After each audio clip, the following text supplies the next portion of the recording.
ಎಲ್ಲರಿಗೂ ನಮಸ್ಕಾರ.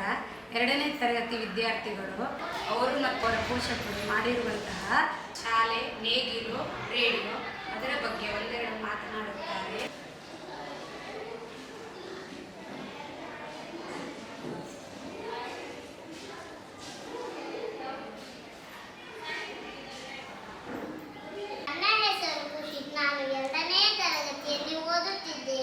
ನನ್ನ ಹೆಸರು ವರ್ಷ. ನಾನು 2ನೇ ತರಗತಿಯಲ್ಲಿ ಓದುತ್ತಿದ್ದೇನೆ.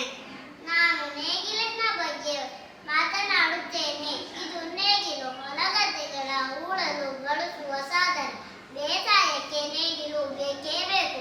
ಇದನ್ನು ಬಹಳ ಹಿಂದಿನ ಕಾಲದಿಂದಲೂ ಬಳಸುತ್ತಿದ್ದಾರೆ. ನೇಗಿಲನ್ನು ಮರ ಮತ್ತು ಕಬ್ಬಿಣದಿಂದ ಮಾಡುತ್ತಾರೆ. ಹೊಲ ಉಳುವ ಭಾಗದಲ್ಲಿ ನೇಗಿಲ ಬಾಯಿಗೆ ತೊಡಿಸಿದ ಕಬ್ಬಿಣದ ಪಟ್ಟಿ ಇರುತ್ತದೆ. ಇದನ್ನು ಕುಳ ಎನ್ನುವರು. ಕೈಯಿಂದ ಹಿಡಿಯುವ ನೇಗಿಲ ಭಾಗಕ್ಕೆ ಮೇಣಿ ಎನ್ನುವರು.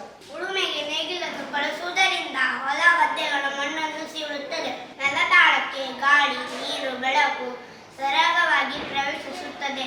ಇದರಿಂದ ಬಿತ್ತನೆ ಮಾಡಿದ ಧಾನ್ಯಗಳು ಚೆನ್ನಾಗಿ ಮೊಳೆತು ಬೇರು ಬಿಟ್ಟು ಬೆಳೆಯಲು ಅನುಕೂಲವಾಗುತ್ತದೆ. ಉತ್ತಮ ಬೆಳೆ ಬರುತ್ತದೆ. ಆದುದರಿಂದ ನೇಗಿಲಿನ ಬಗ್ಗೆ ನಮ್ಮ ಗ್ರಾಮೀಣ ಜನರಲ್ಲಿ ಪೂಜ್ಯ ಭಾವನ ಇದೆ. ರಾಷ್ಟ್ರಕವಿ ಕುವೆಂಪು ಅವರು ರೈತರ ಬಗ್ಗೆ ಒಂದು ಪದ್ಯ ಬರೆದಿದ್ದಾರೆ. ನೇಗಿಲ ಹಿಡಿದ ಹೊಲದಳು ಆಡುತ್ತ ಉಳುವ ಯೋಧಿಯ ನೋಡಲ್ಲಿ, ಫಲವನ್ನು ಬಯಸದ ಸೇವೆ ಪೂಜೆಯು ಕರ್ಮವೆನಿನ ಪರ ಸಾಧನವು. ಧನ್ಯವಾದಗಳು. ಎಲ್ಲರಿಗೂ ವಂದನೆಗಳು. ನನ್ನ ಹೆಸರು ಕಾರುಣ್ಯ. ನಾನು 2ನೇ ತರಗತಿಯಲ್ಲಿ ಓದುತ್ತಿದ್ದೇನೆ. ನಾನು ರೇಡಿಯೋ ಬಗ್ಗೆ ಒಂದೆರಡು ಮಾತುಗಳನ್ನು ಮಾತನಾಡುತ್ತೇನೆ. 1896ರಲ್ಲಿ ಇಟಲಿ ದೇಶದ ಮಾರ್ಕೋನಿ ರೇಡಿಯೋವನ್ನು ಕಂಡುಹಿಡಿದರು. ಯಾವುದೇ ಸಂದೇಶವನ್ನು ಏಕಕಾಲದಲ್ಲಿ ಅಸಂಖ್ಯಾತ ಜನರಿಗೆ ತಲುಪಿಸುವ ಸಾಧನವಾಗಿದೆ. ಶಾಲೆಗಳಿಗೆ ಉದ್ದೇಶಿತ ಕಾರ್ಯಕ್ರಮವನ್ನು ರೇಡಿಯೋ ನೀಡುತ್ತದೆ. ದೇಶ ವಿದೇಶ ಸುದ್ದಿ ಸಮಾಚಾರ ರೇಡಿಯೋ ನೀಡುತ್ತದೆ.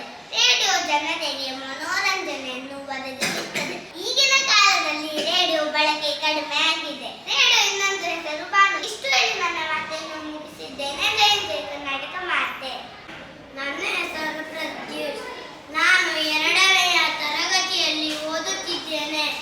ಇಂದು ನನ್ನ ಶಾಲೆಯ ಬಗ್ಗೆ ಮಾತನಾಡಲು ಇಷ್ಟಪಡುತ್ತೇನೆ. ನನ್ನ ಶಾಲೆಯ ಹೆಸರು ಸರಕಾರಿ ಹಿರಿಯ ಪ್ರಾಥಮಿಕ ಶಾಲೆ ಸೈಬ್ರಕಟ್ಟೆ. ನನ್ನ ಶಾಲೆ ವಿದ್ಯಾ ಬುದ್ಧಿ ಶಿಸ್ತನ್ನು ಕೊಡುವ ಜ್ಞಾನದೇಗುಲವಾಗಿದೆ. ಮನೆಯೇ ಮೊದಲ ಪಾಠಶಾಲೆ ಎಂಬ ಗಾದೆ ಮಾತಂತೆ ಮನೆಯೇ ಮೊದಲ ಪಾಠಶಾಲೆಯಾದರೆ ಶಾಲೆಯು 2ನೇ ಗುರುಕುಲವಾಗಿದೆ.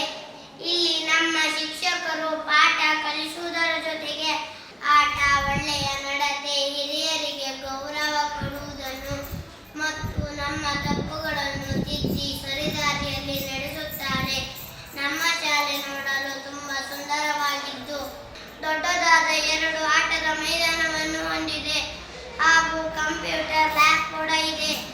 ನನ್ನ ತರಗತಿಯ ಎಲ್ಲ ಚಟುವಟಿಕೆಗಳಲ್ಲಿ ಆಸಕ್ತಿಯಿಂದ ಪಾಲ್ಗೊಳ್ಳುತ್ತೇನೆ. ಒಟ್ಟಿನಲ್ಲಿ ನಾನು ನನ್ನ ಶಿಕ್ಷಕರೊಂದಿಗೆ, ಗೆಳೆಯರೊಂದಿಗೆ ಆಟ ಪಾಠಗಳನ್ನು ಕಲಿಯುತ್ತಾ ನನ್ನ ಶಾಲೆಯನ್ನು ತುಂಬಾ ಪ್ರೀತಿಸುತ್ತೇನೆ ಮತ್ತು ಗೌರವಿಸುತ್ತೇನೆ. ಜೈ ಹಿಂದ್, ಜೈ ಕರ್ನಾಟಕ ಮಾತೆ. ನನ್ನ ಹೆಸರು ಪೂರ್ವಿಕಾ. ನಾನು 2ನೇ ತರಗತಿಯಲ್ಲಿ ಓದುತ್ತಿದ್ದೇನೆ. ಇಂದು ನಾನು ರೈತನ ಬಗ್ಗೆ ಮಾತನಾಡುತ್ತೇನೆ. ರೈತರು ನಮ್ಮ ದೇಶದ ಬೆನ್ನೆಲುಬು. ಸರ್ಕಾರ ರೈತರಿಗೆ ಉತ್ತಮ ಸವಲತ್ತನ್ನು ಒದಗಿಸಬೇಕು. ರೈತರನ್ನು ನಾವು ಗೌರವಿಸಬೇಕು. ರೈತರು ನಮ್ಮ ದೇಶದ ಹೆಮ್ಮೆ. ರೈತರು ತುಂಬಾ ಶ್ರಮಜೀವಿಗಳು. ರೈತರು ಬೆಳೆ ಬೆಳೆಯುತ್ತಾರೆ.